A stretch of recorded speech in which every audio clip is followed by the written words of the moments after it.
मला याही गोष्टीचा आनंद आहे की विनय कोरे सावकारांनी या संपूर्ण पन्हाळगडाच्या इतिहासाचे सगळे दस्तऐवज जमा केले।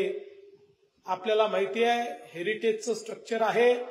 या ठिकाणी आर्किओलॉजिकल सर्व्हे ऑफ इंडिया यांच्या अधिपत्याखाली आहे।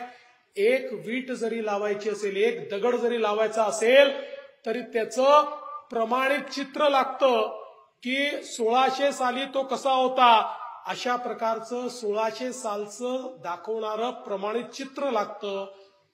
विनय कोरेजींनी सगळे चित्र तयार केले, जमा केले, देशभरातनं ते आणले, त्याचे नकाशे तयार केले आणि आम्ही त्या ठिकाणी निर्णय केला की राज्याच्या आर्किओलॉजीने या संदर्भातला संपूर्ण आराखडा तयार करावा।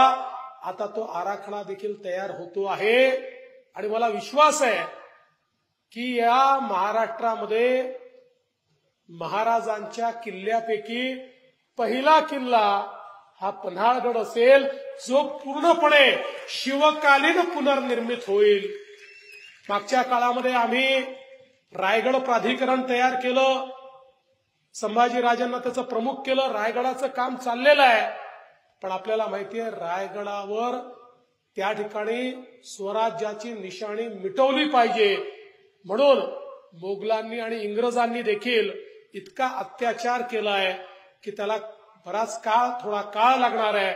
पण मला विश्वास आहे की या ठिकाणी डॉक्टर विनय कोरे यांच्यासारखा व्यक्ती असल्यामुळे निश्चितपणे पन्हाळगडाचं काम हे आपल्याला पूर्ण झालेलं दिसेल आणि अतिशय शिवकालीन अशा प्रकारचा इतिहास सांगणारा हा किल्ला पुन्हा एकदा उभा राहील। आणि मी तुम्हाला राज्याचा मुख्यमंत्री म्हणून आश्वस्त करतो, याकरता जे करावं लागेल, जेवढा निधी लागेल तो कधीच कमी पडू दिला जाणार नाही।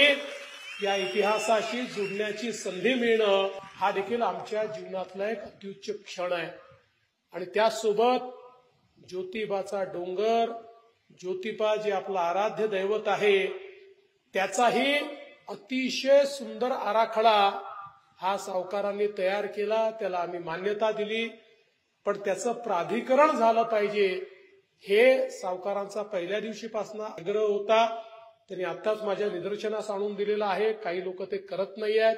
आपण काळजी करू नका, पुढच्या 15 दिवसामध्ये हे प्राधिकरण स्थापन करून देतो, 15 दिवसामध्ये।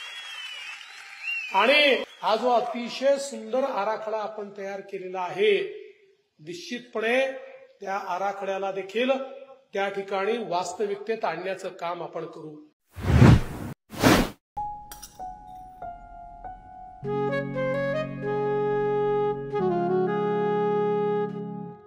बाबा, आज येताना बासुंदी घेऊन या ना। अगं, कालच आपण आईचा वाढदिवस होता म्हणून आणली होती ना।